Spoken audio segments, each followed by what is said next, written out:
će nam se obratiti Nataša Nikolić, koordinatorka kampanje, i reći nam kako je ona doživela ovo putovanje i šta je ono što ona vidi kao najvažnija postignuća četvrtog ciklusa.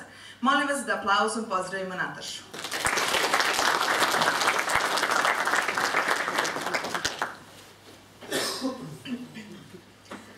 Poštovane dame i gospodo, dragi prijatelji, uvaženi gosti, hvala vam što ste izdvojili vreme da sa nama podelite ovaj trenutak.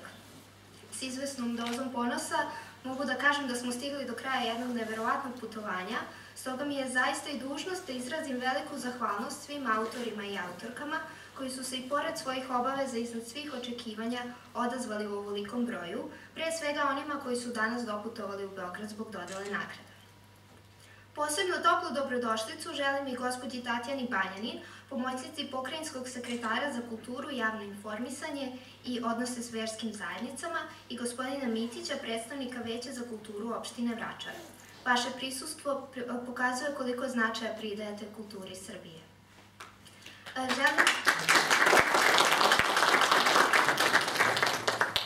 Želim da se iskreno zahvalim našim darodavcima i prijateljima kampanje, bez kojih ovaj konkurs ne bi mogao da bude realizovan. Čestitam nagrađenim autorima i autorkama od srca.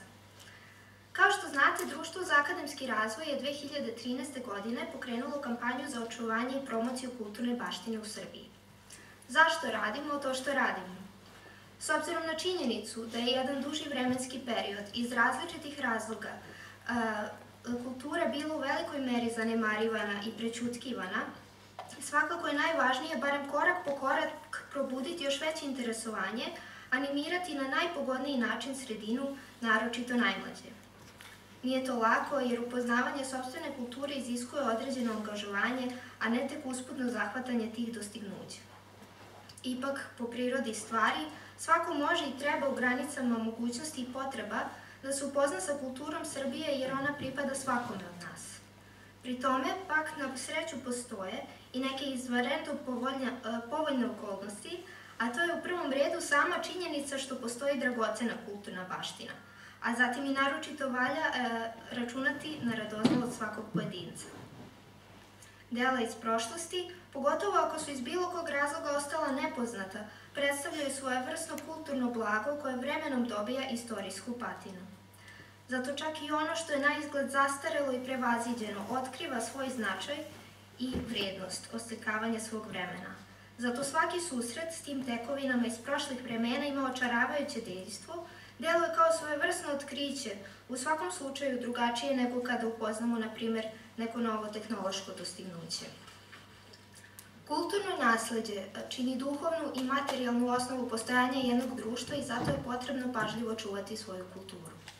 Bogatstvo kulturne specifičnosti naših gradova i naše zemlje u svoje različitosti obavezuje nas da zajednički nastavimo da radimo na negovanju i zaštiti našeg kulturnog okruženja.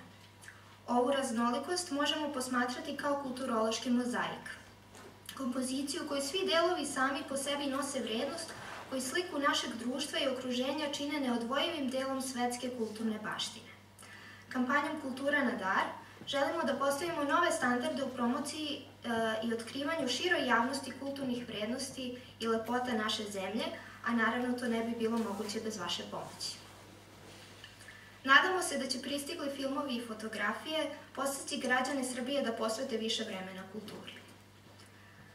Prepoznavši ideju i ciljeve konkursa, možemo reći da je na našu adresu stigao impresivan broj filmova i fotografija. Taj broj iz godine u godinu raste. Za ove 4 sezone dobili smo preko 100 filmova i preko 150 fotografija.